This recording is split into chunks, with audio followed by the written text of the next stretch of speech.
और देखिए, हादसे के बाद ला गार्डिया एयरपोर्ट पर अफरा तफरी मच गई। एयरपोर्ट पर विमानों की आवाजाही बंद हो गई। सभी flights John F Kennedy airport पर डाइवर्ट किए गए हैं। तो पहला इंपैक्ट तो जो नेचुरली है वो यही है कि इस एयरपोर्ट पर विमानों के यातायात पर प्रभाव पड़ा है और विमानों की आवाजाही बंद कर दी गई है। सभी फ्लाइट्स को जॉन एफ कैनेडी एयरपोर्ट पर डाइवर्ट कर दिया गया है।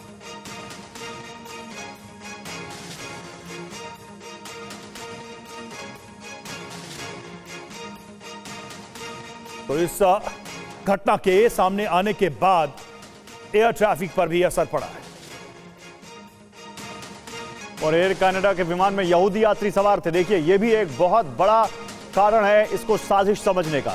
न्यूयॉर्क के यहूदी यात्री इस विमान में थे। करीब 100 यात्री थे जो यहूदी थे और उसी समय एक ट्रक जाके इस विमान को टक्कर मारता है। 2 लोगों की मौत की खबर है।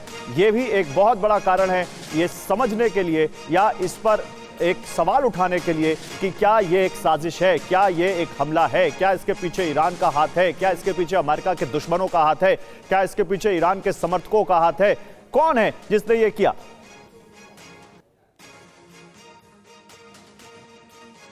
तो देखिए, न्यूयॉर्क एयरपोर्ट पर जो ये घटना हुई है उसके बाद कई सारे सवाल उठ रहे हैं। साजिश की भी बात कही जा रही। हुआ क्या, सबसे पहले ये देख लेते हैं। न्यूयॉर्क एयरपोर्ट पर विमान की फायर ट्रक से टक्कर हो जाती है। वो तस्वीरें भी आप देख ही रहे हैं टक्कर के बाद की। और एयर कनाडा के विमान में 100 से ज्यादा यात्री सवार थे, ये जानकारी भी सामने आई है। बिल्कुल, और विमान का अगला हिस्सा पूरी तरह से तबाह हो गया। विमान के अंदर अफरा तफरी मच गई। एयर ट्रैफिक कंट्रोलर का ऑडियो सामने आया है जिसमें वो साफ सुनाई पड़ रहा है, स्टॉप स्टॉप स्टॉप, लेकिन ये ट्रक नहीं रुकता है। और देखिए, ट्रक नंबर 1 भी बताया गया उस ऑडियो में जिसे रोकने के लिए कहा जा रहा है, इंस्ट्रक्ट किया जा रहा है। शक क्या है? तो विमान में सवार ज्यादातर यहूदी पैसेंजर थे। ईरानी स्लीपर सेल पर शक है।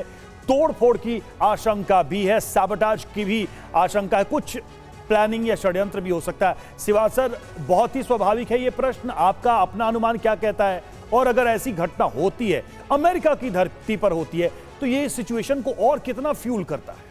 देखो, सच्चाई है रवि, इसमें कोई शक नहीं है कि कहीं ना कहीं शक की घड़ी जा रही है या सुई इस तरफ जा रही है कि ये हादसा नहीं, ये साजिश है। उसकी 4-5 वजह है। देखिए, ये सच्चाई है कि ये जो एयरक्राफ्ट था ये मॉन्ट्रियल से उड़ा, एयर कनाडा का। इसके अंदर 100 से ज़्यादा जो यात्री थे वो यहूदी थे। और कहीं ना कहीं ये स्लीपर सेल्स को भी मालूम है, क्योंकि जिस प्रकार से फायर ब्रिगेड का जो ट्रक है इसने हेड ऑन कोलिजन किया, इसको रोकने की कोशिश की एटीसी ने, इसके बावजूद इसने टक्कर मार दी है। ये कोई नॉर्मल रोड पे नहीं जा रहा है, ये एक एयरफील्ड पे है। एयरपोर्ट पे नॉर्मली जो है जहाँ टैक्सी हो रही है वहाँ एयरक्राफ्ट टैक्सी करते हैं। अगर कोई दूसरा अगर ड्राइव आता है तो ड्राइव को करने वाले को भी दिखाई दे रहा है कि ये हेड ऑन है। बिल्कुल, हाँ, यही तो मेरे को ये समझ नहीं आ रहा कि हम इसको एक्सीडेंट तो सवाल ही पैदा नहीं होता, तो इसलिए उसको चौकन्ना होना था। इसके बावजूद एटीसी इसको बार बार कह रहा है कि स्टॉप स्टॉप, मगर वो नहीं रुकता और वो जाके हेड ऑन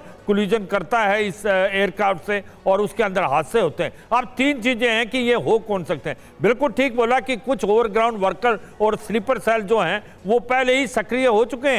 वो अमेरिका और यूरोप जैसे हर जगह होंगे, क्योंकि यहाँ जहाँ जहाँ डेमोक्रेसी है वहाँ इनका ऑपरेट करना बड़ा आसान हो जाता है। दूसरी बात ये भी है सच्चाई कि भाई ये जो इसके अंदर जो यहूदी थे इनको टारगेट किया जा रहा था और इनको कहीं ना कहीं इंफॉर्मेशन थी। और तीसरा जो इंपॉर्टेंट पॉइंट ये है कि अभी नॉर्मल एक्सीडेंट होता तो आप एयरफील्ड को ज़्यादा देर के लिए बंद नहीं करते, आप थोड़े टाइम में उसको खोल देते हैं, मगर इसको इंडेफिनेट टाइम के लिए न्यूयॉर्क के जो एयरपोर्ट है उसको बंद किया है। देखिए, इसी बीच एक बड़ी खबर आ रही है, मैं आपको रोकूंगा। जनरल सिवाच, एक बड़ी खबर है जो आप कह रहे थे उसी लाइन को टो करते हुए। न्यूयॉर्क में जो हादसा हुआ है उसे आतंकी गतिविधि बताया जा रहा है। शक पहले से जताया जा रहा था क्योंकि अमेरिका में ईरानी स्लीपर सेल एक्टिव है। आपको इसकी कुछ डिटेल देते हैं। अमेरिका में ईरानी स्लीपर सेल सक्रिय है, ये हम लगातार आपको बता रहे थे। तेहरान से स्लीपर सेल को संकेत भेजा गया, स्लीपर सेल को आगे बढ़ने को कहा गया। अमेरिका के अहम ठिकानों पर टारगेट की आशंका है और यह डेली मेल के हवाले से खबर है। यानी पहले यह खबर थी कि स्लीपर सेल अमेरिका में कोई बड़ा अटैक कर सकते हैं और यह घटना उसी का एक सबूत लगती है, उसी से जुड़ी हुई लगती है। तो बिल्कुल ये सारे संकेत, सवाल को मजबूत करते हैं कि क्या ये इसका कोई ईरान कनेक्शन हो सकता है। कुछ अहम जानकारी और आपको बताते हैं। देखिए, अमेरिका में IRGC की गतिविधियां बढ़ी हैं। जब से ये जंग शुरू हुई तब से IRGC की गतिविधियां, उसकी एक्टिविटीज अमेरिका के अंदर बढ़ी है। इसलिए ये सवाल और भी गहरा हो जाता है कि क्या इसमें ईरान का कोई हाथ है। और IRGC इंटेलिजेंस को विशेष टास्क मिला और ईरानी स्लीपर सेल को एक्टिव भी किया गया।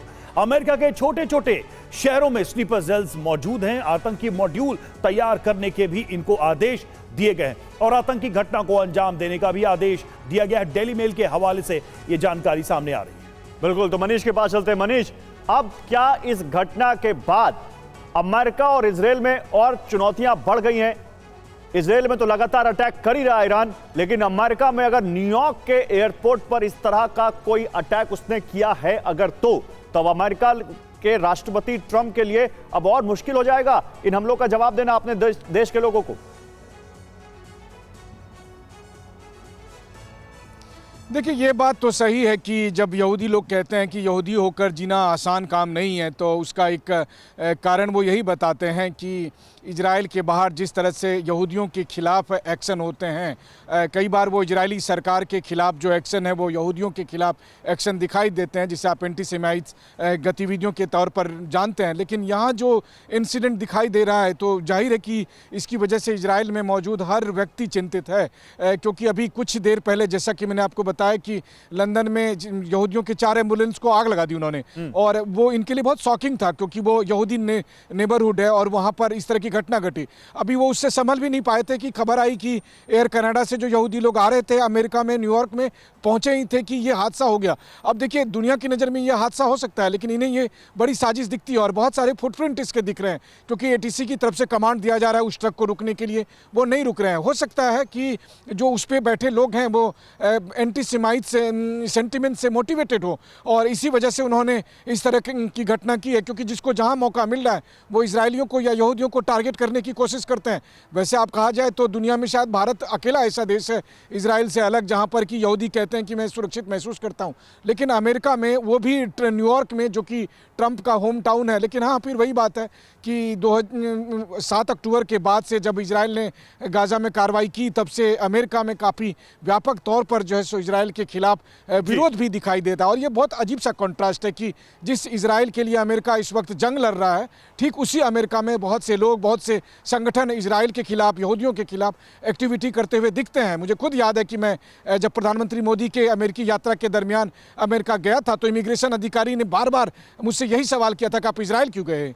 तो मुझे आश्चर्य लग रहा था कि अमेरिका के अधिकारी को इस बात से आपत्ति है कि आप इजराइल क्यों जाते हैं। तो कहने का मतलब यह है कि अमेरिका में एक बड़ा है कि ये जो सेंटिमेंट की आप बात कर रहे हैं, जो अमेरिका में देखा गया, जिसको महसूस किया गया, उसको भी ये स्लीपर सेल शायद इस्तेमाल करने की कोशिश कर रहे हो। हालांकि ये सारे अभी सिर्फ संकेत हैं, इस पर फैक्ट्स आने बाकी हैं और भी ज्यादा पता चलेगा तो पता वास्तविकता सामने आएगी कि हुआ क्या था।